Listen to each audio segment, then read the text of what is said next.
Hi, it's Max. Welcome back to the Art of the Craft. Today we're going to be doing an Italian bruschetta. And yeah, hand motions are mandatory. Let's get cooking.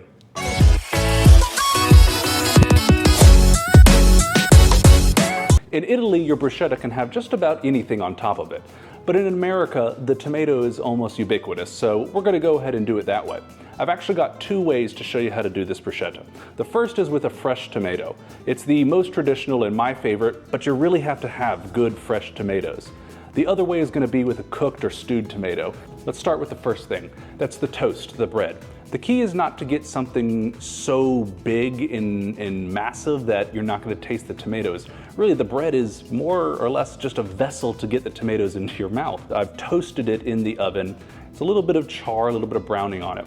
What you want to do is take a piece of garlic here I'm going to cut this in half, right like that, and then I'm going to take this clove and rub it on the outside of the bread, and that's going to just give it a little bit of essence of garlic without overpowering it. So make sure that you're using a good high quality olive oil for this. And just a little drizzle on the bread there.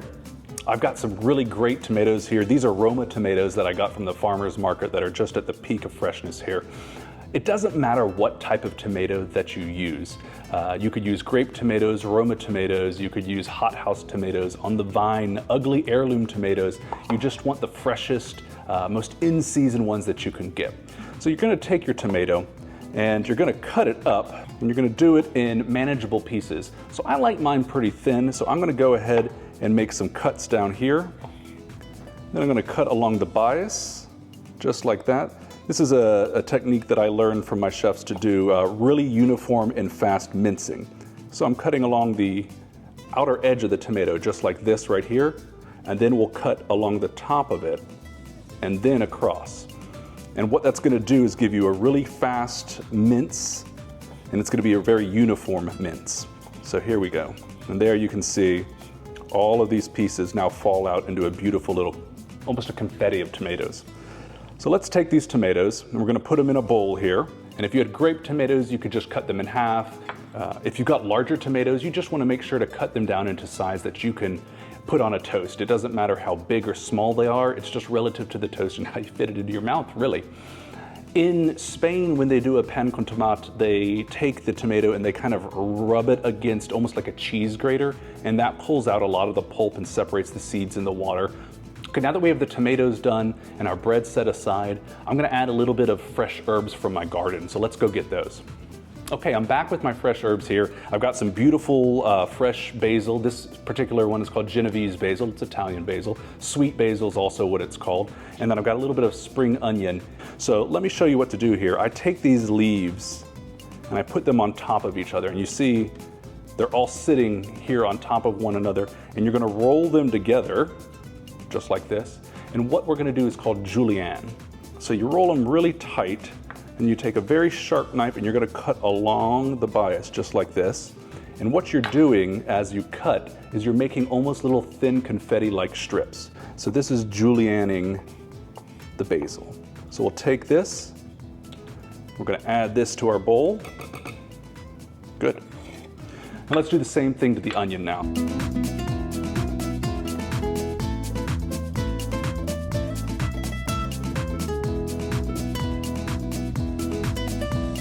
As I cook mine, I actually like a little bit more garlic than is traditional.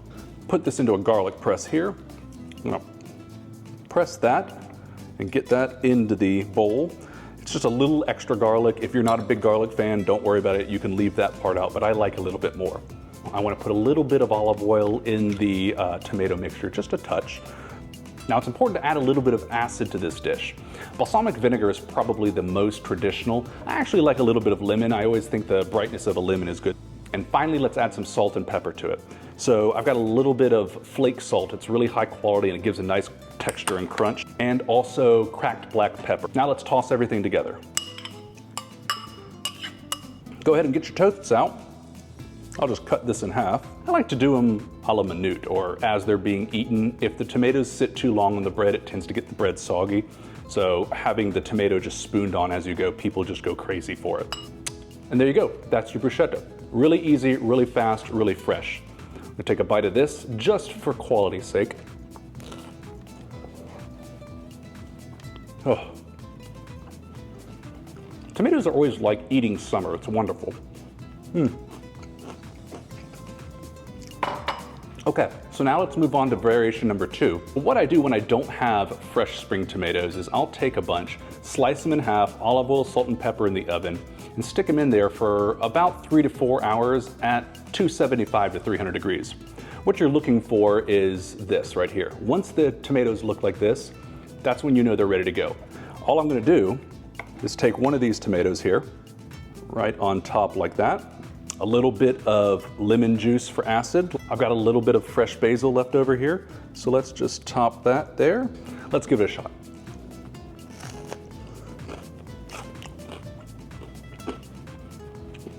It is almost as good as the fresh one, truly. It is.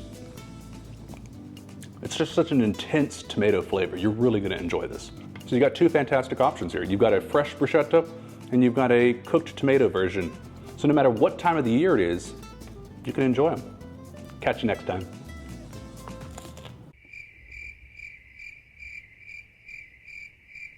You could have mushrooms, vegetables, meats, but it's a me, Max. Welcome to the art of the craft. The other way is gonna be with a cooked or stewed tomato.